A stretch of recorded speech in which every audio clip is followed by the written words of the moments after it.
पर 10 लक्षण का प्रारंभ हुआ है और आज उसका तीसरा दिन है।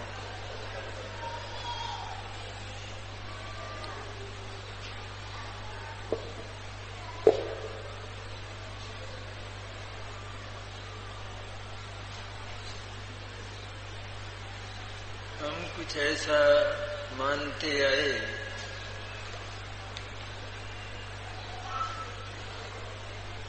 कि 10 दिन के जो 10 धर्म होते हैं उनमें एक एक दिन का एक एक धर्म होता है।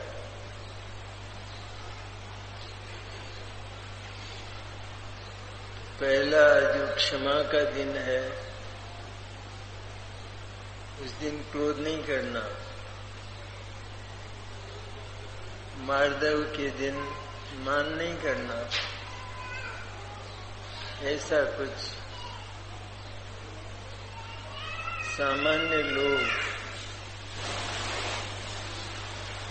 अथवा मुमुक्ष भी हो सकते हैं कहे जाने को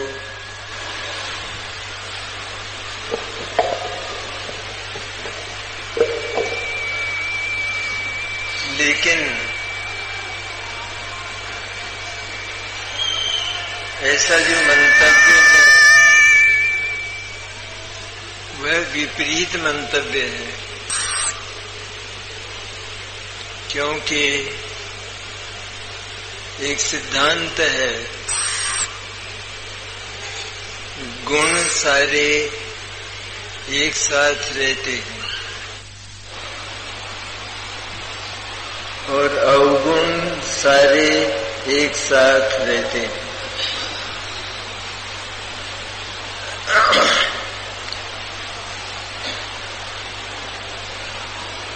तो हम कह सकते हैं कि हम तो सामान्य लोग हैं, कुछ गुण हो और कुछ गुण ना हो, इसमें क्या दिक्कत है, अवगुण भी हो। लेकिन यह है गुणों का ही स्वभाव है कि वे बिछुड़ कर नहीं रहते, वे एक ही साथ रहते हैं हर पदार्थ में, प्रत्येक जड़ चेतन पदार्थ में, और एक ही साथ प्रकट होते हैं।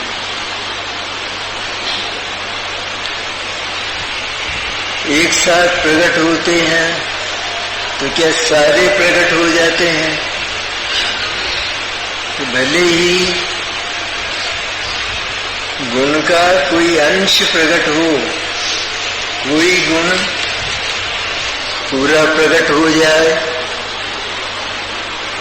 उसकी पर्याय प्रकट हो जाए, मन पर्याय पूरी प्रकट हो जाए, अथवा किसी दूसरे गुण का निर्मल अंश प्रकट हो। लेकिन होता यह है कि सारे ही गुणों में शुद्धता एक ही साथ प्रकट होती है और अवगुण चाहे उसके साथ हम एक एक करके कितने ही गुणों का समावेश कर लें, लेकिन वे सारे के सारे अवगुण हैं। जैसे 5 पाप हैं तो एक व्यक्ति हिंसा तो नहीं करता लेकिन झूठ बोलता है, कभी चोरी भी कर लेता है और कभी कुछ और भी कर लेता है। तो उसका हिंसा न करना यह क्या गुणों का 5वां हिस्सा हुआ, या वो भी पूरा का पूरा अवगुण है? क्योंकि जहां दूसरे गुण प्रकट नहीं हुए हैं और अवगुण हैं दूसरे,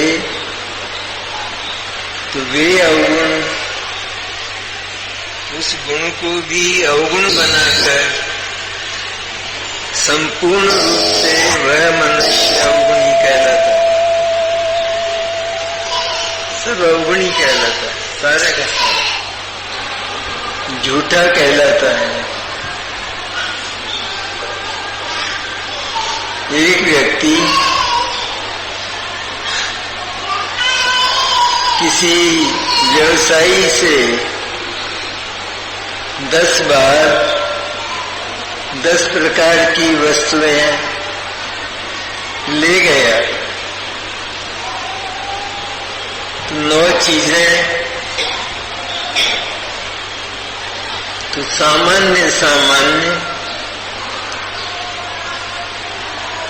2-2, 4-4 आने की, पैसे की, नमक, मिर्ची, धनिया इत्यादि इत्यादि, ये तो 9 बार ले गया। और एक बार 100 रुपए का नोट ले गए।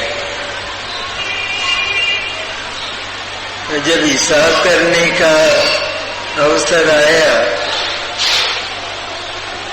तो व्यवसायी ने कहा, तुम एक दिन मिर्च ले गए?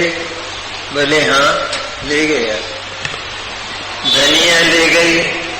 हाँ ले गया। जीरा ले गए? कि हाँ ले गया। 9 के 9 उसने पूरी तरह हाँ किए। और जब 10वां नंबर आया कि 100 रुपए का नोट ले गए, कहते ये झूठ है, ये गलत है बात। तो वो व्यक्ति 90% तो ईमानदार है, क्योंकि 9 बार तो उसने बिल्कुल सत्य कहा है और केवल एक बात से इनकार किया है। तो व्यवसायी उसको क्या कहता है कि तुम तो पूरे बेईमान हो। पूरा कहाँ हूं? 9 स्वीकार कर रहा हूं तो पूरा कहाँ हूं? पूरे बेईमान हो। मैंने तुम्हारे वो जो 9 प्रकार का सत्य तुमने कहा है वो सब झूठ है। क्योंकि तुम्हारी पूरी नियत वह बिल्कुल कलमश से युक्त है, मलिन है। इसी तरह यहाँ जो हमारे 10 धर्मों की चर्चा है, उत्तम 10 धर्म है। उत्तम क्षमा, खाली क्षमा नहीं, उत्तम क्षमा, उत्तम मार्दव, उत्तम आर्जव। ये उत्तम शब्द सम्यक दर्शन और आत्मानुभूति को प्रकट करता है, क्योंकि सारे ही धर्म वे चारित्र की एक ही पर्याय है। तो चारित्र मन आचरण वह सदा ही लोक में भी और उत्तर मार्ग में भी वह श्रद्धा और ज्ञान के बाद आता है।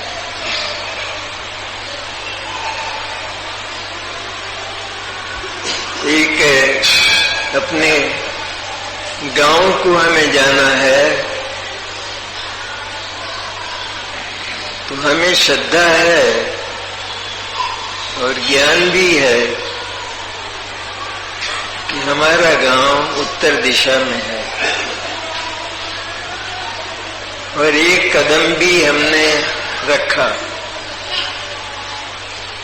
लेकिन गांव तो अभी बहुत दूर है, रास्ता बहुत बाकी है।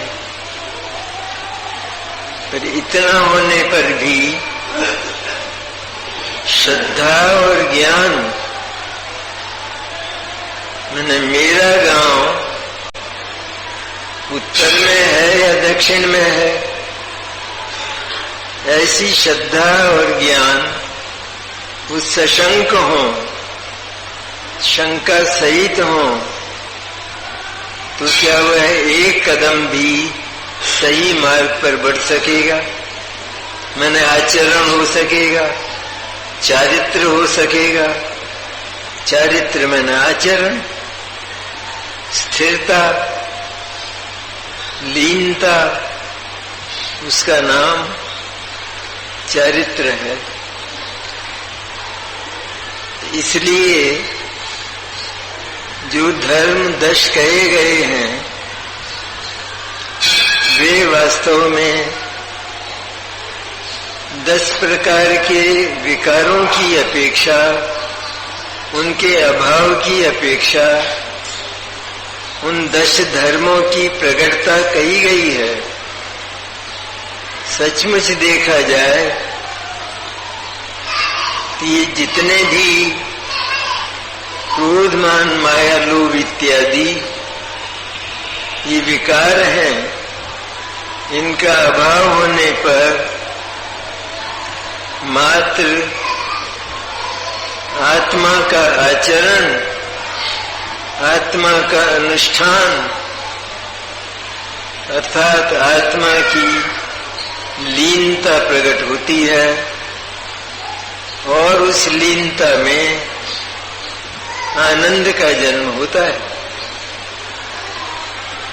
लीनता एक ऐसी चीज है कि उस लीनता के परिमाण में ही आनंद होता है। 3 व्यक्ति एक ही साथ भोजन कर रहे हों, एक व्यक्ति को तो भूख नहीं है, एक व्यक्ति को थोड़ी भूख है और एक व्यक्ति बिल्कुल स्वस्थ है और उसे पूरी क्षुधा है। अब ये तीनों एक ही प्रकार का भोजन कर रहे हैं, तो क्या तीनों को एक सा आनंद होगा? श्रद्धा और ज्ञान तो है, पर क्या आनंद तीनों को एक प्रकार का होगा? जिसे भूख नहीं है वो तो कहेगा खाना अच्छा नहीं बना, जिसे थोड़ी भूख है वो कहेगा तो कुछ खाने में मन नहीं लगता है, चित्त नहीं लगता है। और तीसरा जिसको पूरी भूख है वो कहता है कि आनंद आ गया, भोजन बहुत अच्छा बना है। इसी प्रकार ये जितनी भी धर्मों की पर्याय कही जाती हैं वे सबके सब एक शब्द में चारित्र की पर्याय है। बीमारियां अनेक प्रकार की होती हैं, किसी को ज्वर है, किसी को जुकाम है, किसी को टीबी है, किसी को लीवर है, किसी को ब्लड प्रेशर है, ऐसी अनेक प्रकार की बीमारियां होती हैं। जिसको ज्वर है उसका ज्वर मिट गया और स्वास्थ्य प्रकट हो गया। जिसको ब्लड प्रेशर है उसका ब्लड प्रेशर मिट गया और स्वास्थ्य प्रकट हो गया। जिसको टीबी है उसकी टीबी मिट गई और स्वास्थ्य प्रकट हो गया। यह जो स्वास्थ्य प्रकट हुआ है ये कितने प्रकार का है? कितनी ही बीमारियां, विकार कितने ही हों, लेकिन उनके अभाव में स्वास्थ्य तो एक ही प्रकार का प्रकट होता है। नाम भले ही हम कितने ही दें, ज्वर के मिटने को अब मैं निर्ज्वर हो गया, ऐसा कहीं निर्ज्वर हो गया, ये तो ज्वर की अपेक्षा से कहा, लेकिन स्वस्थ हो गया। उसी प्रकार क्रोध मान माया लोभ आदि इनके मिटने पर इनके विरुद्ध क्षमा मार्दव आर्जव आदि ये 10 नाम 10 धर्म के रूप में लिए जाते हैं, कहे जाते हैं, लेकिन वास्तव में ये धर्म 10 प्रकार के नहीं, 10 प्रकार की इनकी पर्याय नहीं, और सारे धर्म एक ही साथ प्रकट होते हैं। इसलिए उनके अभाव में केवल एक ही गुण प्रकट होता है और उसका नाम चारित्र है, लीनता है।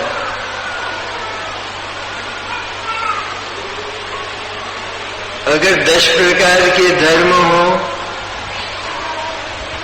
तो फिर धर्मों का, गुणों का जो अधिष्ठाता है शुद्ध चैतन्य, अनंत गुण, गुणात्मक, अनंत गुणों के वैभव वाला,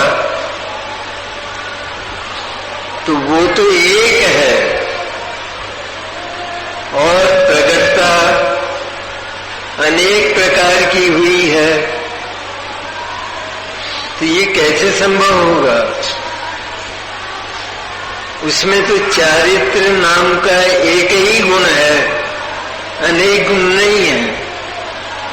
तो फिर प्रकटता में भी चाहे हम नाम 10 रखें, लेकिन प्रकटता में वो चारित्र ही प्रकट होता है। तो नाम तो अनेक हैं धर्मों के, तो नाम तो अनेक हैं।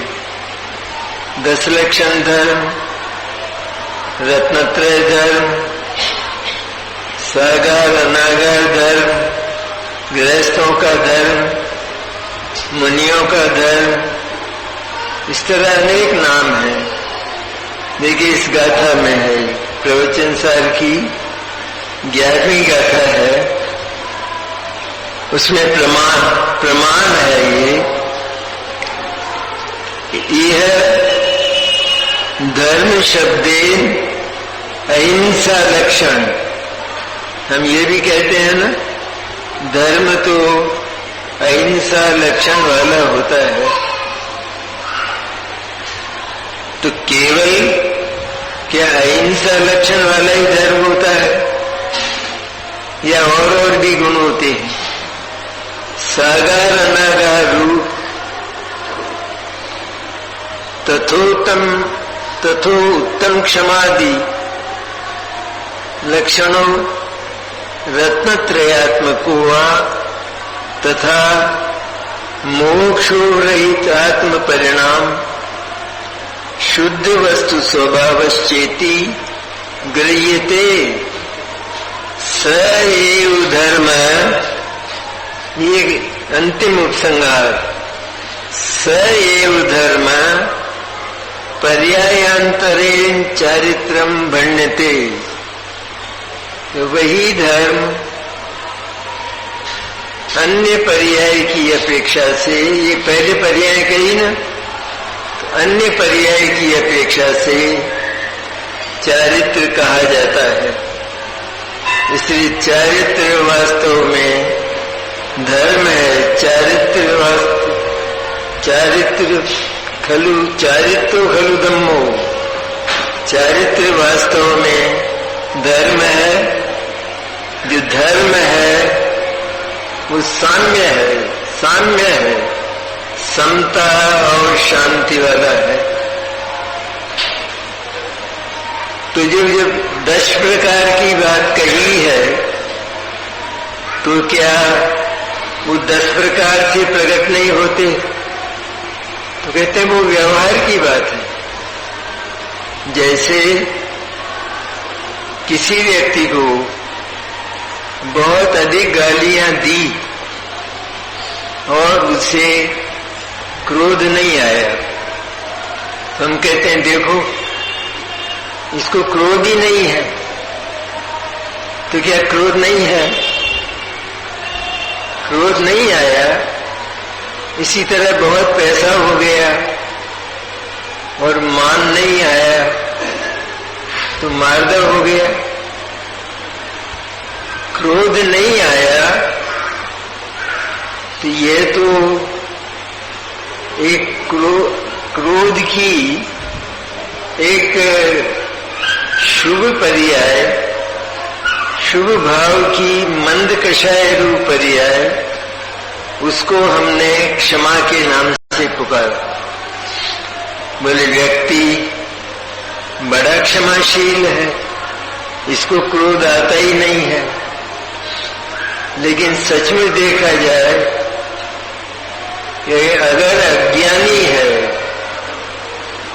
तो जिसने जहां क्रोध नहीं है, ऐसे क्रोध रहित शुद्ध चैतन्य को देखा ही नहीं, तो उसे क्रोध का स्वरूप भी पता नहीं है।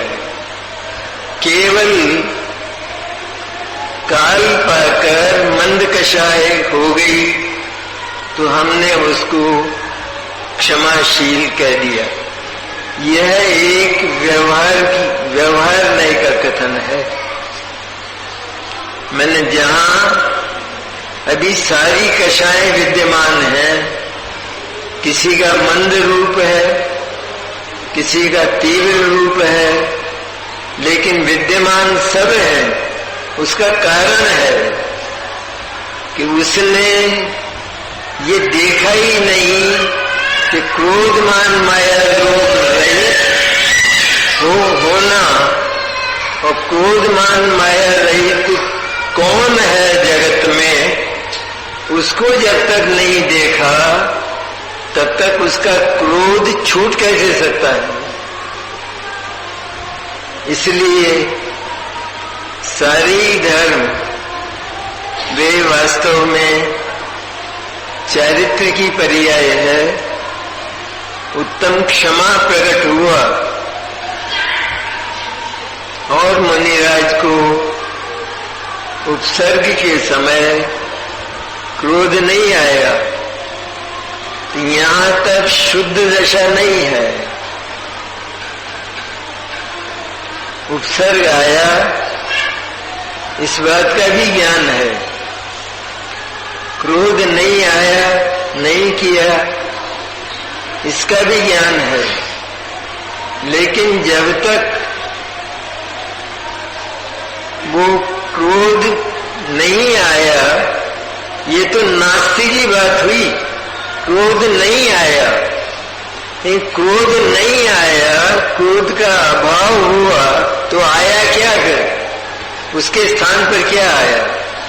ऐसा तो नहीं है कि क्रोध का अभाव हो जाए तो हो गया अभाव और कोई उपलब्धि नहीं हुई। तो क्रोध नहीं आया, उसके स्थान पर सचमुच तो उपसर्ग का भी ज्ञान हो जाए तो हो जाए, लेकिन मुनिराज ये कभी नहीं मानते कि मेरे ऊपर उपसर्ग होता है, क्योंकि जो आत्मा है वह तो निरापद तत्व है, अव्यवहार्य तत्व है। उसको कभी कोई विपत्ति और कोई संकट आया ही नहीं। जब आया ही नहीं तो मुझे उपसर्ग हुआ ऐसा जिसने माना उसको तो ज्ञान भी नहीं, ज्ञान भी सम्यक नहीं।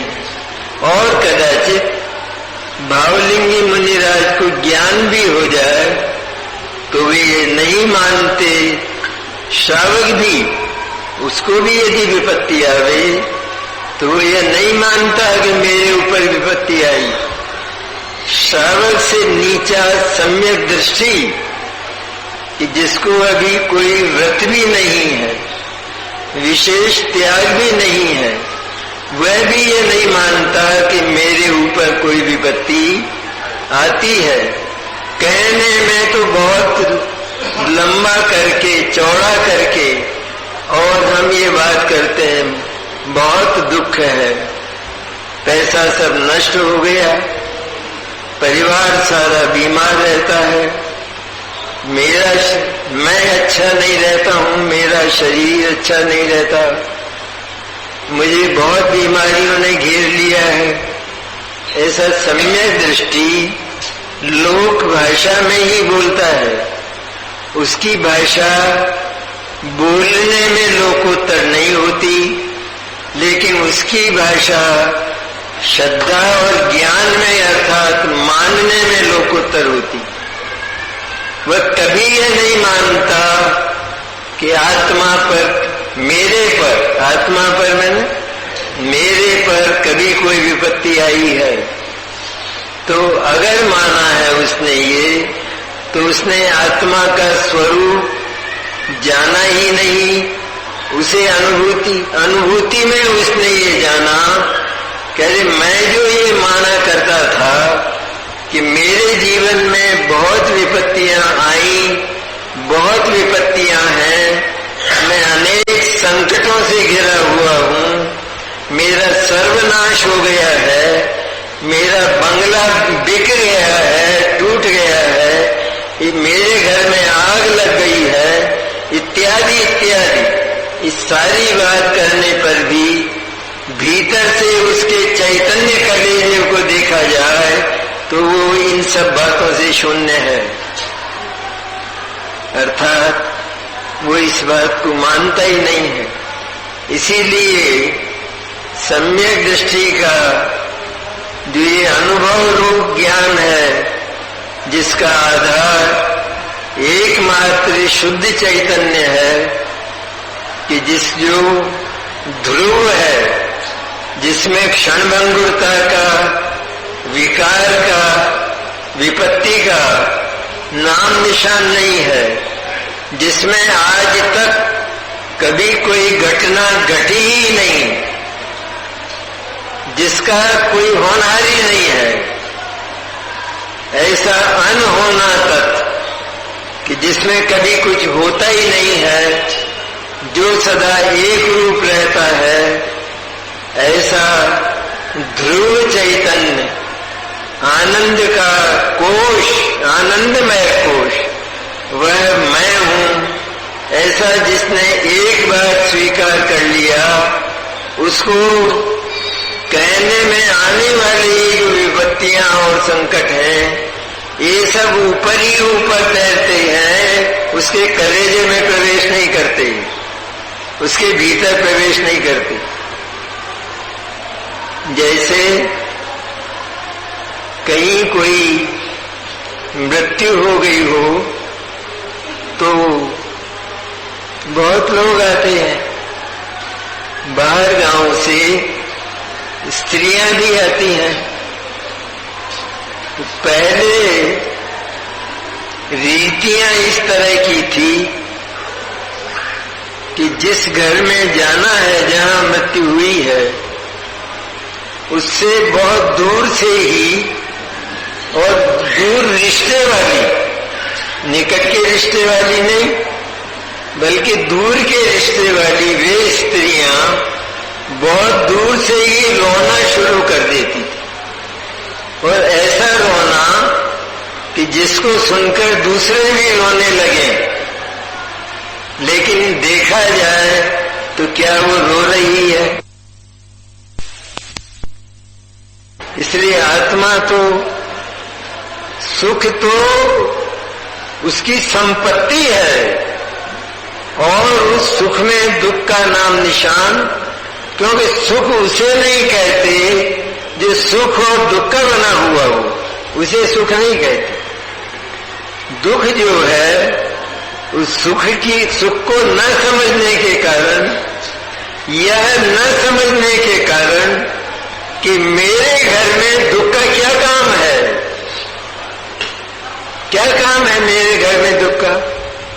जब मेरी जो सत्ता है, ये तो मानने जानने वाली पर्याय है, ये रोती रहे, ये तो रुदन है, ये तो कुछ भी कहती रहे, लेकिन मेरा जो वास्तविक घर है, सत्ता है, उस सत्ता में दुख का प्रवेश कभी होता ही नहीं है। वो बाहर की चीज है, वो विजातीय तत्व है, वो फॉरेन मैटर है, और फॉरेन का मेरे स्वदेश में प्रवेश क्यों हो? इसलिए जिसने ऐसा जाना उसका दुख एक बार वो अनुभव में दुख रहित और सुख से परिपूर्ण, सुख का कंचनमय कलश, ऐसा जो कलश स्थायी और ध्रुव, जिसमें कभी कोई हीनता नहीं होती और अधिकता नहीं होती, जिसमें कभी कोई परिवर्तन नहीं होता, जिसमें कभी किसी का प्रवेश नहीं होता, ऐसा जो स्वरूप से ही ऐसा है, स्वभाव से ही ऐसा बना हुआ है, ऐसा जो आत्म तत्व है, उस आत्म तत्व की एक बार अनुभूति हुई तो उत्तम क्षमा का अंश जागा सारे ही धर्मों का, लेकिन बहुत कम होता है, यहाँ बहुत अल्प होता है। और यहाँ मुनिराज की अपेक्षा से कथन है, चारित्र का है ना प्रकरण, चारित्र वास्तव में थोड़ा श्रावक को और मुनिराज को होता है। सम्यक दृष्टि को भी चारित्र का अंश सम्यक दर्शन और सम्यक ज्ञान के साथ निश्चित रूप में स्वरूपाचरण चारित्र प्रकट होता है, लेकिन वो इतना अल्प होता है कि उसे चारित्र संज्ञा नहीं मिलती। अविरत कहते हैं उसे, अविरत माने जिसको चारित्र व्रत अर्थात चारित्र नहीं है, उसको अविरत कहते हैं। ऐसी लोक में भी है, एक व्यक्ति पर 1,00,000 रुपए का ऋण हो और उसने 99,999 रुपए चुका दिए और 1 रुपया बाकी रह गया, तो क्या कहा जाएगा? वो क्या कहता है? वो भी ये कहता है कि मेरा कर्जा चुक गया। वास्तविकता क्या है कि अभी 1 रुपए का ऋण है तो सही, लेकिन उसकी गिनती 99,000 रुपए जब चुक गए तो एक की क्या गिनती है? इसलिए दुनिया भी ये कहती है कि अब इस पर कोई ऋण नहीं। इसी तरह यहाँ भी चारित्र का अंश, एक ही आगम के वाक्य है, ये अपने मन कल्पना नहीं है कि सम्यक दृष्टि को चारित्र नहीं है। तीनों जब मिथ्या दर्शन, मिथ्या ज्ञान, मिथ्या चारित्र, ये तीनों साथ रहते हैं, तीनों एक ही साथ, तीनों की पर्याय होती हैं, तो सम्यक दर्शन, सम्यक ज्ञान और सम्यक चारित्र एक साथ क्यों नहीं प्रकट होंगे? अरे इतना ही नहीं, आत्मा के जो अनंत गुण हैं, उन अनंत ही गुणों की निर्मल आंशिक पर्याय एक ही समय में प्रकट होती है। यह उस सम्यक दर्शन का और सम्यक ज्ञान का बल है। इस तरह 10 धर्मों में हम उनका स्वरूप जानकर उनमें होने वाली जो केवल मंद कषाय है और उसको हम क्षमा मार्दववादी नामों से पुकारते हैं, वो वास्तव में क्षमा मार्दववादी नहीं, लेकिन क्षमा मार्दववादी तो जहां क्रोध मान माया लोभ है ही नहीं, ऐसे स्थान को हमने देखा ही नहीं, अनुभव ही नहीं किया। अभी यह पता नहीं है कि ऐसा भी कोई स्थान होता है जहां पर क्रोधमान माया लोभ नहीं हो। वह तो अपने को क्रोधमान माया लोभ रूपी ही मानता है और इसीलिए उसे अज्ञानी और मिथ्या दृष्टि कहती। लेकिन उस चैतन्य में कि जिसमें परिवर्तन होता ही नहीं है, जो ध्रुव है, जो शाश्वत है और जो अनंत गुणों का की एकमात्र खदान है, कोश है, ऐसा जो चैतन्य है, उस चैतन्य में जो दूसरे उससे विपरीत तत्व हैं, उन विपरीत तत्वों का प्रवेश उसमें कैसे होगा? लोक में भी ये मर्यादा है और ये लोकोत्तर मर्यादा, ये लोकोत्तर मर्यादा भी यही है कि विपरीत तत्व परस्पर मिलते नहीं हैं। तो मिलते तो हैं, दूध और पानी मिले हुए देखे या नहीं देखे हमने? कि दूध और पानी मिले हुए दिखाई देते हैं, लेकिन उसमें जितना दूध है उतना दूध ही है और जितना पानी है उतना पानी ही है। पानी की एक बूंद दूध रूप परिवर्तित नहीं होती और दूध की एक बूंद पानी रूप परिवर्तित नहीं होती, इसलिए परस्पर विपरीत स्वभावों में संक्रमण नहीं होता। ऐसा आत्मा का सुंदर स्वभाव 10 धर्मों वाला और वास्तव में देखा जाए तो चारित्र वाला, उसका पालन संपूर्ण रूप से तो मुनिराज को होता है और मुनिराज अपने आप को एकमात्र, मुनिराज अपने आप को मुनि नहीं मानते। मुनि, वास्तविक मुनि, अपने भावलिंगी मुनि, सम्यक दर्शन जिनके साथ है, ऐसे मुनिराज महाभारत आदि को अपना कर्तव्य नहीं मानते। कहते हैं महाभारत है न, वो हमारा कर्तव्य है। दीक्षा लेते समय हमने ये प्रतिज्ञा की है कि ये सब प्रतिज्ञा की है, सब हुआ है, लेकिन जिस समय उन महाभारत आदि से रहित, उनसे भी रहित, पाप से तो रहित नहीं, लेकिन महाभारत आदि से रहित जो शुद्धात्मा का जब क्रम आता है तो महाभारत आदि का अनुभव उस शुद्धात्मा की अनुभूति में नहीं होता। शुभ भाव रहते हैं लेकिन शुभोपयोग नहीं रहता, ये फर्क है उसमें। क्योंकि अभी राग है तो राग जितना बाकी है, मुनिराज को राग संजलन कषाय का कहा जाता है शास्त्र की भाषा में।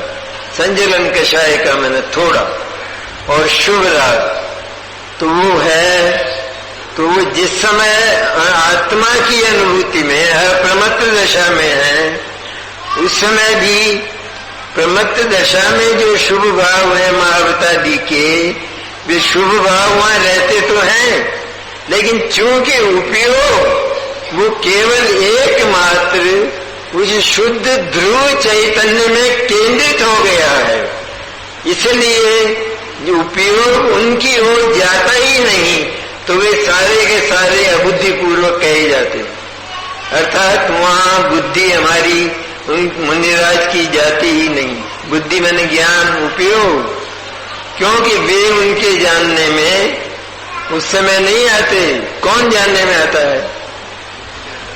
केवल वो जो ध्रुव और शुद्ध चैतन्य है, आनंद का कोश, वह जानने में आता है, अथवा उसके साथ में जो उसकी अनुभूति में उसका फल रूप जो आनंद है, पर्याय, वो प्रकट हुई है।